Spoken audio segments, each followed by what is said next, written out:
Pemirsa, Dewan Perwakilan Rakyat Daerah Provinsi Kalimantan Selatan sangat peduli terhadap budaya Banua. Bentuk kepedulian tersebut diwujudkan dengan mensosialisasikan Perda Nomor 4 Tahun 2017 tentang budaya Banua dan kearifan lokal di Komplek Andai Jaya Persada Blok D atau Rumah Alam Banjarmasin Utara, Baisukan, Selasa 29 Juni 2021. Pemirsa, berikut kabar lengkapnya.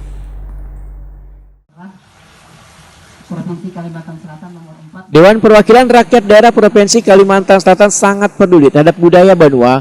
Bentuk kepedulian tersebut diwujudkan dengan mensosialisasikan Perda Nomor 4 Tahun 2017 tentang budaya Banua dan kearifan lokal di Komplek Andai Jaya Persada Blok D atau Rumah Alam Banjarmasin Utara, Baisukan, Selasa 29 Juni 2021. Pertemuan yang dihadiri puluhan warga dengan penerapan protokol kesehatan yang ketat ini menghadirkan narasumber yaitu pengamat budaya atau penulis berbahasa Banjar Nurhalis Majid dan pencipta lagu Banjar dan juga wartawan senior Hairiyadi Asa.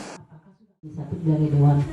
Perda nomor 4 tahun 2017 ini merupakan inisiatif Komisi 4 periode 2014-2019. Jadi kami meneruskan sosialisasinya, dan selama ini memang belum pernah disosialisasikan dan banyak kalangan pemerintah yang belum tahu.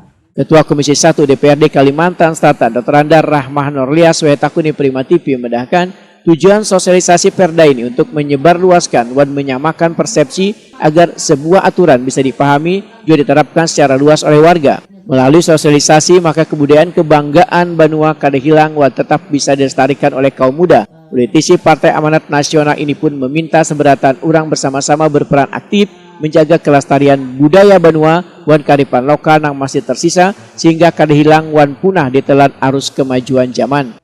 Budaya ya, sekaligus mengarang buku tentang budaya Banjar dari paribahasa Banjar.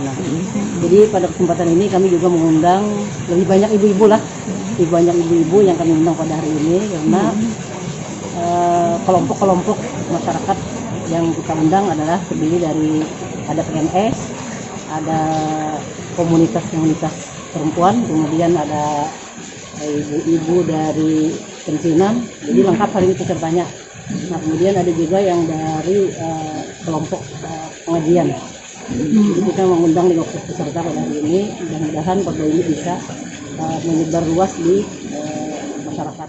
Pencipta lagu Banjar Hairiyadi Asa sangat menyambut baik adanya peraturan daerah ini lantaran amanat yang terdapat dalam Perda tersebut sangat dalam tentang budaya Banjar juga kearifan lokal. Tentang kearifan lokal, dimana kita tahu seperti saat ini kan arus globalisasi itu sangat cukup sangat kuat mempengaruhi generasi muda sekarang. Dengan adanya Perda ini, maka kita sedikit ada pengawalan, apakah itu terhadap kearifan lokal yang ada, budaya-budaya Banjar yang ada. Misalnya kita di Banjarmasin itu sudah ada Perda tentang rumah panggung misalnya, itu kan kearifan lokal. Artinya kita menekankan lagi apa yang bisa kita kearifan lokal yang bisa kita angkat, bisa kita pelihara untuk menjaga identitas dan karakteristik budaya Banjar itu sendiri. Pengamat budaya Nurhalis Majid menyatakan Perda budaya Banua dan kearifan lokal sangat unik dan menarik karena mewajibkan pemerintah daerah untuk melestarikan dan melindungi budaya juga menyebarluaskannya. Budaya, melindungi budaya, menyebarluaskan budaya. Jadi ini saya kira harus didukung, karena dengan adanya Perda ini maka dia ada keberpihakan yang sangat kuat kepada budaya itu sendiri. Saya pribadi sangat apresiasi, dan ini harus ditindaklanjuti dengan langkah-langkah konkret.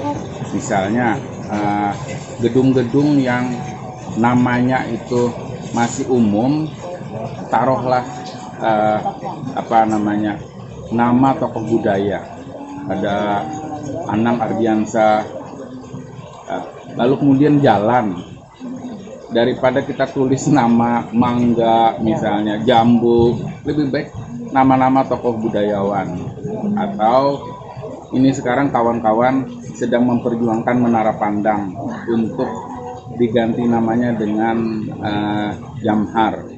Sementara itu sosialisasi Perda Nomor 4 Tahun 2017 tentang budaya Banua dan kearifan lokal ini semakin menarik lantaran peserta yang hadir kebanyakan kaum hawa dari berbagai profesi.